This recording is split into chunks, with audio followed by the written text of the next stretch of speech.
Hello बच्चों, आज हम लोग हिंदी व्याकरण का अध्याय 2 पढ़ेंगे, जिसका नाम है वर्ण विचार। वर्ण विचार। इस पाठ में आप हिंदी की वर्णमाला, स्वर एवं व्यंजन के सही उपयोग के बारे में पढ़ेंगे। तो सबसे पहले आते हैं वर्ण पे। वर्ण यानी लेटर। वर्ण किसे कहते हैं? वर्ण के कितने भेद होते हैं? वर्ण मीन्स होता है अक्षर। किसी भाषा की मूल ध्वनि वर्ण कहलाती है। इसके टुकड़े नहीं किए जा सकते हैं, जैसे अ, आ, छोटी, बड़ी, छोटा ऊ, बड़ा ऊ, क, ख आदि। अर्थात भाषा की वह छोटी से छोटी इकाई जिसके खंड या टुकड़े नहीं किए जा सकते, उसे ही वर्ण कहते हैं। वर्णमाला, वर्णों के व्यवस्थित समूह को वर्णमाला कहते हैं, अर्थात जो क्रमानुसार होते हैं। हिंदी वर्णमाला में कुल 52 वर्ण होते हैं, यानी अक्षर। 52 वर्ण के बारे में हम आगे अध्याय में विस्तृत अध्ययन करेंगे। आगे बच्चों आते हैं वर्णों के प्रकार। वर्णों के 2 प्रकार होते हैं, स्वर और व्यंजन। पहला स्वर, जिन वर्णों का उच्चारण बिना किसी की सहायता के स्वतंत्र रूप से किया जाता है, उसे स्वर कहते हैं। कुल 11 स्वर और 2 अयवाय होते हैं, अर्थात जिन वर्णों का उच्चारण करते समय हवा मुंह से बिना रुके बाहर आती है, उन्हें स्वर कहते हैं। स्वर अ, आ, ई, उ, री, ए, ऐ, ओ, औ स्वर होते हैं। अंग और अह को अयवाय कहते हैं। स्वर के भेद। स्वर के कितने भेद होते हैं? स्वर के 3 भेद होते हैं। कौन कौन से? ह्रस्व स्वर, दीर्घ स्वर, प्लुत स्वर। तो पहले हम देखते हैं ह्रस्व स्वर। ह्रस्व स्वर कहते किसको हैं? जिन स्वरों के बोलने में थोड़ा समय लगता है, अर्थात जिन स्वरों का उच्चारण करते समय सबसे कम समय लगता है, उन्हें ह्रस्व स्वर कहते हैं। ह्रस्व स्वर 4 होते हैं, अ, छोटी, छोटा ऊ और री। ख, दीर्घ स्वर।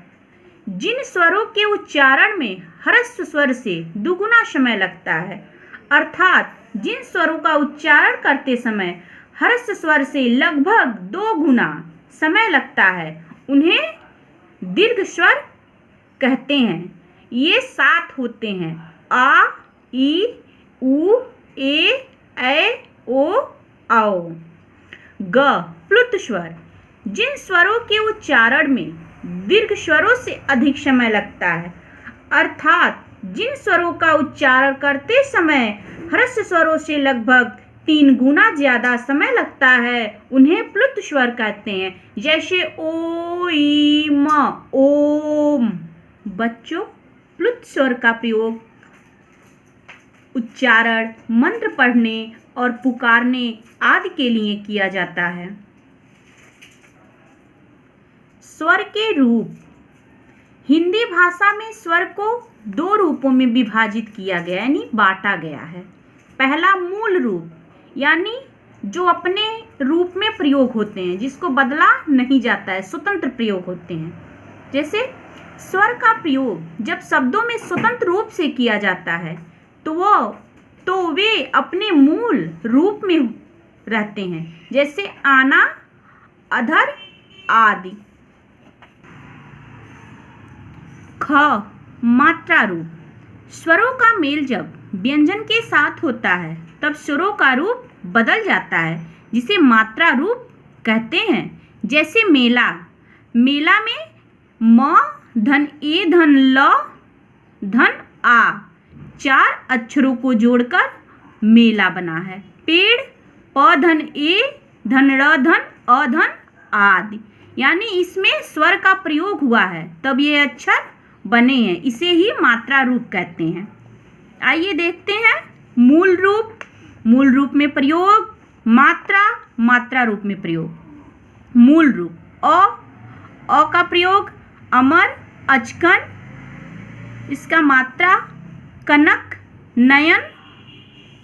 आ से आम, आसन, मात्रा आ शब्द आना, जाना। छोटी ई से इमली, इडली, मात्रा गिनती, किला। बड़ी ई से ईंख, ईश्वर, मात्रा किला, कील, मीना। छोटा ऊ उंगली, उल्लू, मात्रा देखो कुल, मुकेश। बड़ा ऊ ऊंट, ऊन, मात्रा कूदना, मूली। री ऋषि, ऋतु, मात्रा मृग, कृषि। एक एड़ी, मात्रा केला, मेला। ऐसा, ऐनक, मात्रा रैना, पैर। ओखली, ओट, मात्रा मोर, छोर। औरत, और, मात्रा लौकी, मौका। आयुवाह, आयुवाह किसे कहते हैं? आयुवाह को निम्न प्रकार से समझा जा सकता है।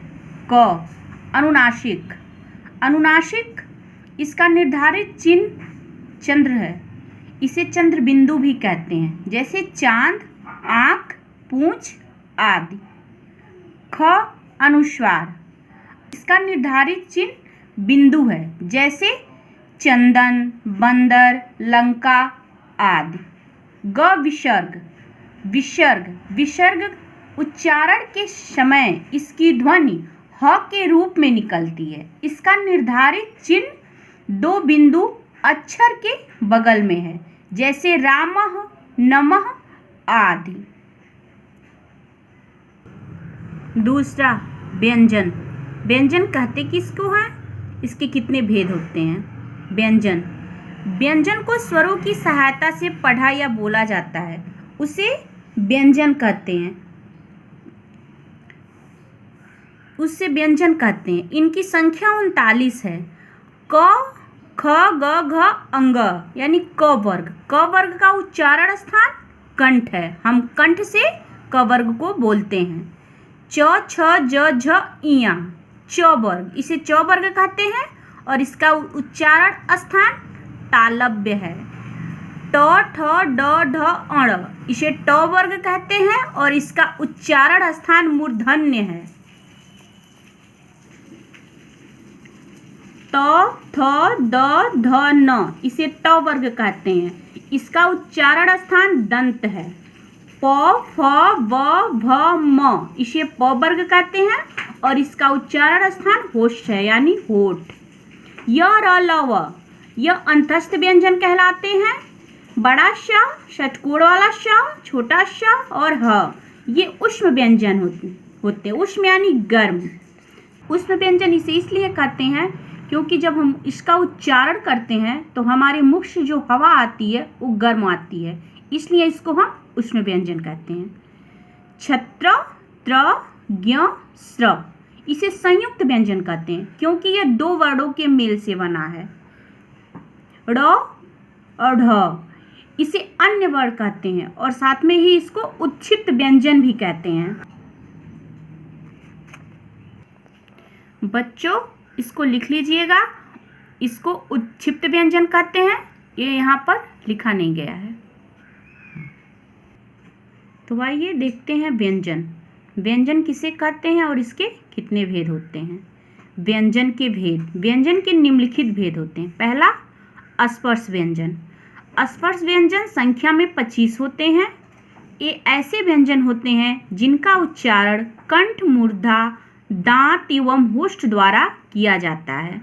क से और म तक ये स्पर्श व्यंजन में आते हैं, अर्थात जिन व्यंजनों का उच्चारण करते समय हवा कंठ, तालु, मूर्धा, दांत या ओठों का स्पर्श करके मुख से बाहर आती है उन्हें स्पर्श व्यंजन कहते हैं।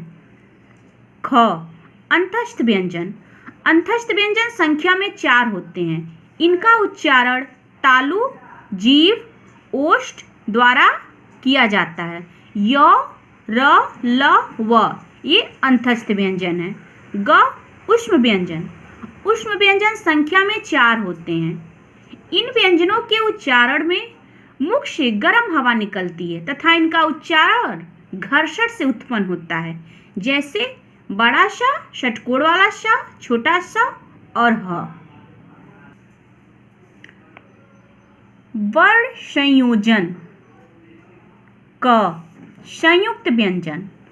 संयुक्त व्यंजन 2 वर्णों के मेल से बनता है। संयुक्त यानी 2 वर्णों के मेल से बना हुआ, उसे ही संयुक्त कहते हैं। जैसे हम देख रहे हैं क धन श धन अ, इससे क्या बना है? छत्र बना है। त धन र धन अ मिलकर त्र बना है। ज धन य धन अ मिलकर ज्ञ बना है। श धन र धन अ मिलकर श्र बना है। बच्चों, जब व्यंजन के नीचे ऐसा वाला हलंत रहता है तब ये व्यंजन स्वर रहित रहते हैं, यानी बिना स्वर के रहते हैं। अगर स्वर इसमें रहेगा तो ये हलंत नहीं रहेगा, इसीलिए यहाँ अ को मिलाया गया है। ख द्वित्व व्यंजन।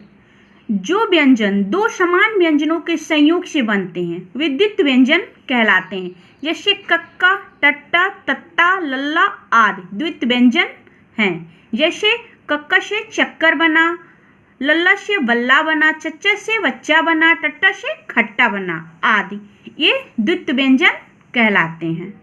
ग संयुक्त अक्षर। संयुक्त अक्षर 2 अलग व्यंजनों के मेल से बनता है, यानी 2 अलग अलग व्यंजनों को मिलाकर एक शब्द बनाया जाता है, उसे ही संयुक्त अक्षर कहते हैं। जैसे देख रहे हैं रफ्तार, विद्या, मठा आदि ये क्या है? संयुक्त अक्षर हैं। वर्ण विच्छेद। शब्दों में प्रयुक्त यानी प्रयुक्त स्वर एवं व्यंजन को अलग अलग करके लिखना वर्ण विच्छेद कहलाता है। जैसे हम देख रहे हैं कमल। कमल में 3 अक्षर दिखाई दे रहे हैं, लेकिन इसमें स्वर भी छुपा हुआ है। यहाँ पे इसका विच्छेद करके समझा रहा है। क धन अ धन म धन अ धन ल धन अ हो गया कमल। गुलाब। ग धन उ धन ल धन आ धन ब धन अ गुलाब। र का संयोग। व्यंजन से पहले र का प्रयोग होने पर उसे व्यंजन के रूप में उसे व्यंजन के ऊपर लगाते हैं, जैसे मर्म, गर्म आदि। इस र को हम रेफ र कहते हैं। जब ये मात्रा ऊपर लगती है तो यह र रेफ कहलाती है। यदि र व्यंजन के बाद आता है तो वह पाई वाले व्यंजनों में नीचे जुड़ा रहता है, जैसे ग्रह, चक्र आदि। इस र को हम पदेन र कहते हैं। यदि र का मेल घुड़ीदार व्यंजन के साथ होता है तो व्यंजन के नीचे लगाया जाता है, जैसे ड्रम, ट्रक आदि। श धन र के मेल से श्र बनता है, जैसे श्रेष्ठ, श्रमिक आदि। तो बच्चों, इस अध्याय में इतना ही था। अब ये खत्म हुआ। आगे अभ्यास कार्य दे रहे हैं, इसे आप लोग अपनी कॉपी पे पूर्ण कर लीजिएगा। पृष्ठ संख्या 14, 15, 16 इसमें अभ्यास कार्य है और इसे आप लोग कॉपी में पूर्ण कर लीजिएगा।